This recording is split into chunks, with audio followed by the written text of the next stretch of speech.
Judge Lynn Toller.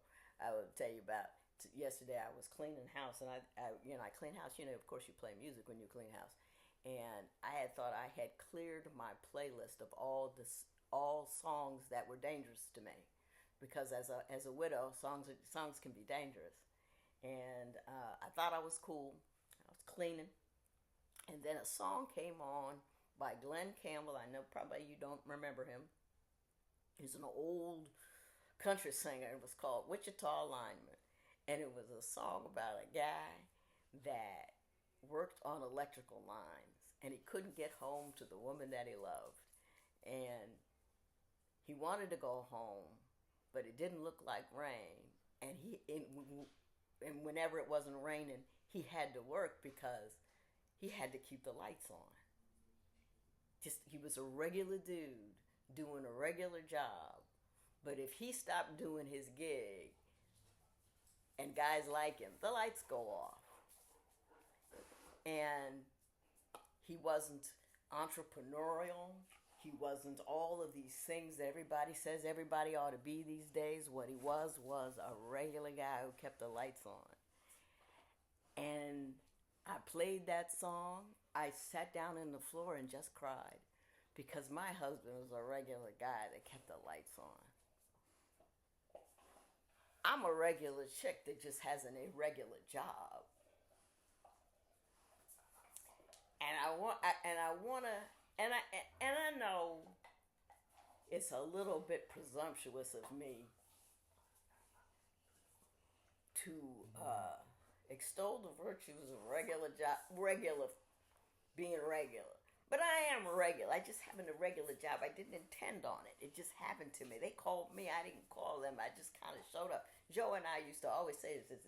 We work here. We don't live here. Because we didn't, the environment wasn't, it was wonderful. I loved the job. Best job in the world. I had a good time. I looked good because I had some great makeup artists, especially when I was in LA. But,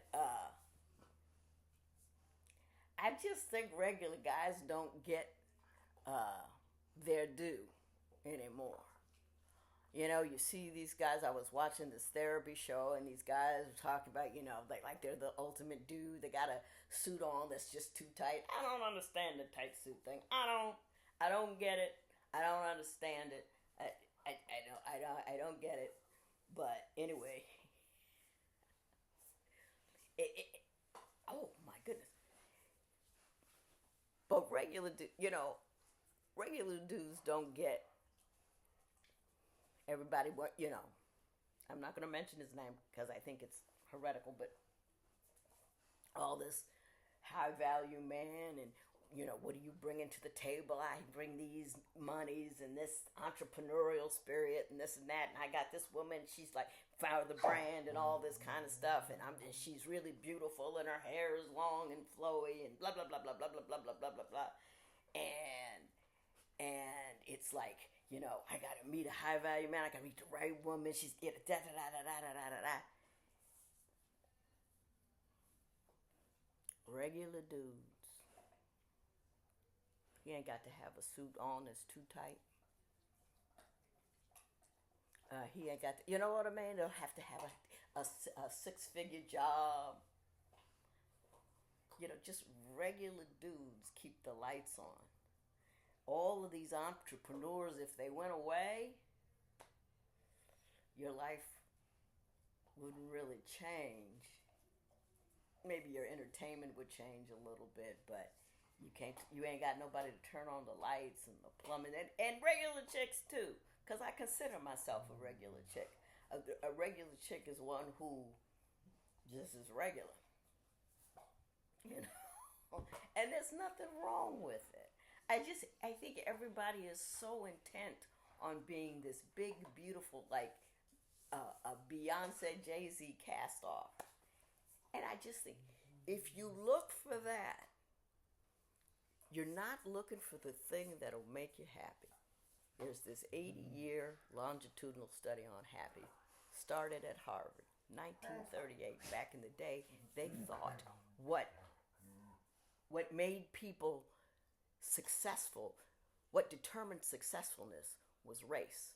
And they weren't just talking black and white. Madison Grant and all those guys, there were Nordic whites and Alpine whites and Mediterranean whites. And the Nordic whites were whiter than the Alpines that were whiter than the Mediterraneans. And they really believed that a capacity could wholly be determined by that. And they embarked on a study where they had a whole bunch of Harvard guys and a whole bunch of regular guys from Boston, from a poor place in Boston, and they compared what happened. The study lasted for years. Other studies cast off of it, and it said more than anything else, more than genetics, more than how you raise, whether or not someone ended up living longer, healthier, and happier was determined by, far and away, the number and strength of relationships and quality of the relationships they had. That was far more predictive of all manner of success. Hey, than anything. It shocked everybody. Studies still going on today, but and there's a book on it called Happy, and I can't remember, and I'm reading it, but it's like, when you are in constant state of comparison, it makes you unhappy. And, psychologically, it makes you unhappy. And even if you come out on top in that constant comparison, it's still a source of distress for you. Which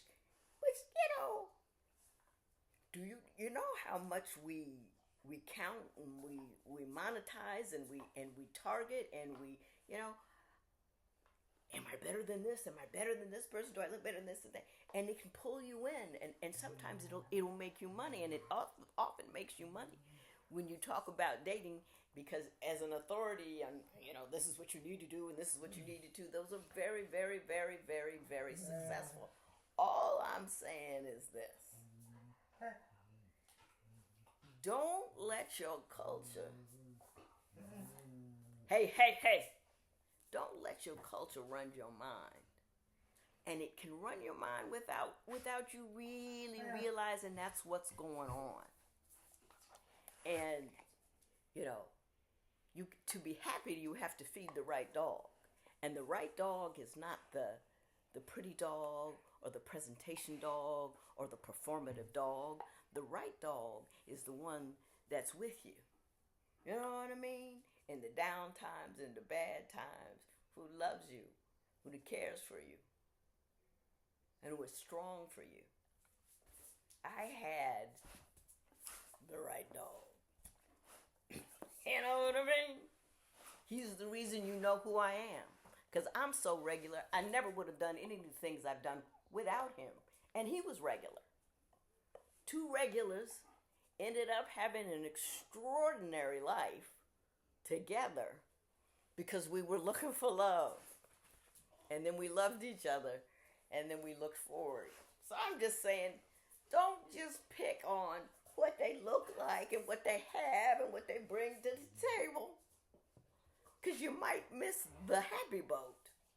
And we know, as a matter, well now, I don't want to say as a matter of,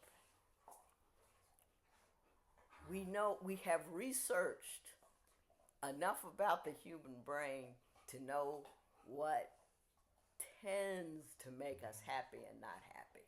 And that study from Harvard has been replicated over and over again.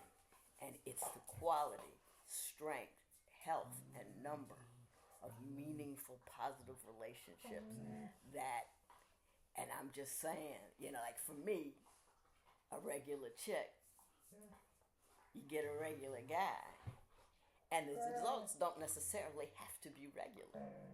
You know what I mean? You want to marry a star, do you want to create a celestial body? Celestial bodies. You know what I mean? The bright, shiny one in the room, we burnished each other. I don't know. Not that we had this wonderful, watch this.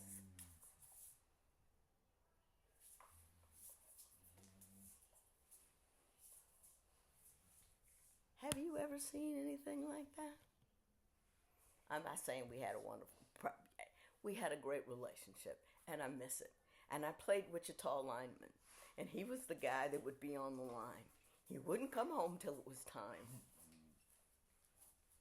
And I don't want you to miss out on a great regular guy looking for some nonsense that, scientifically has been demonstrated won't make you happy in the end.